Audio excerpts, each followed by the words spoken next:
সারিবদ্ধভাবে এভাবে সমানতালে পিঠা বানানোর এই মানুষগুলোর প্রত্যেকেই কারাবন্দী। আবার এভাবে এক এক করে পিঠা হাতে নেওয়া লোকগুলোরও পেছনে আছে এক ভিন্ন গল্প। শীতের এই সময়টাতে সিরাজগঞ্জ জেলা কারাগারে অনুষ্ঠিত হলো পিঠা উৎসব। মনে কষ্ট আর কপালের চিন্তার ভাস থাকলেও নিয়মিত খাবারের পাশাপাশি এমন আয়োজনে খুশি কারাবন্দীরা। কর্তৃপক্ষ বলছে পরিবার বিচ্ছিন্ন বন্দীদের উৎফুল্ল রাখতেই এমন আয়োজন। কারাগারে তো যারা রয়েছেন তারা মূলত আমাদের সমাজেরই অংশ। তাদের আসলে মানসিক এবং সাংস্কৃতিক যে একটি বিষয় আছে আমাদের পিঠা উৎসব বাঙালিদের, এই বাঙালিদের পিঠা উৎসবে তাদের অংশগ্রহণের জন্য তারা নিজেরাই পিঠা তৈরি করছেন এবং নিজেরাই উৎসব মুখর পরিবেশে আসলে উপভোগ করছেন। নানা অপরাধে কারাবন্দী থাকা মানুষগুলোকে অগ্রহায়ণে নবান্ন উৎসবের আমেজ দিতে সিরাজগঞ্জ জেলা কারাগারে আয়োজন করা হয় পিঠা উৎসবের।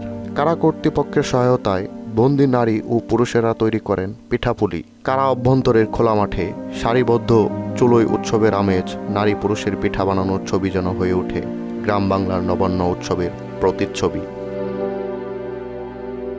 কারাবিধি অনুযায়ী জেলা কারাগারে বন্দী 48 নারী সহ 1150 জন কয়েদিকে সাধারণ খাবারের পাশাপাশি দেওয়া হয় ভাপা পিঠা। এছাড়াও দুপুর ও রাতের খাবারের পাশাপাশি বিকেলে দেওয়া হবে খেজুর গুড়ের পায়েস। দুপুরে বন্দীদের নিয়মিত খাবার রয়েছে, সেটি পাবেন। আর বিকালে এই নিয়মিত খাবারের পাশাপাশি বাড়তি হিসাবে খেজুর গুড়ের পায়েস দেওয়া হবে। রাতে তাদের নির্ধারিত খাবার পাবেন।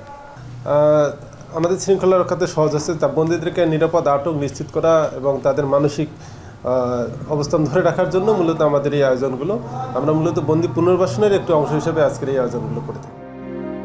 সারা বছরেই জেলা কারাগারে বন্দীদের নিয়মিত খাবার নিশ্চিতের পাশাপাশি দুটি ঈদ উৎসব সহ স্বাধীনতা ও বিজয় দিবসে দেওয়া হয় বিশেষ খাবার। আর বন্দি দশাতেও নানা উৎসবে অংশগ্রহণ করতে পারলে উৎফুল্ল থাকে বন্দীরা, যা সহায়ক ভূমিকা রাখে কারাগারের শৃঙ্খলা রক্ষায় বলে জানান সিরাজগঞ্জ জেলা সুপার।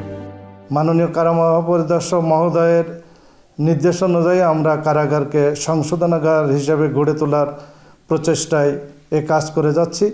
যদিও আসলে এই 1000-এর উপরে প্রায় বন্দির এই আয়োজন করা খুব কষ্টকর ব্যাপার এবং আসলে ভাপা পিঠা তো প্রত্যেকের জন্য একটা করে হলেও সেই 1000-এর উপরে পিঠা বানাতে হচ্ছে।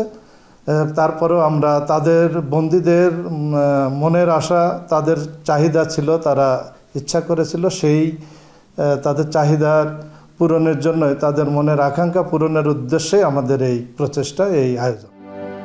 4 দেওয়ালে বন্দী এসব মানুষগুলোর উৎসব আর আনন্দ নিশ্চিতে এমন পদক্ষেপ অব্যাহত রাখবে সরকার, এমনটাই প্রত্যাশা স্বজনদের। হৃদয় ইসলাম রোমান, মোহনা ডিজিটাল।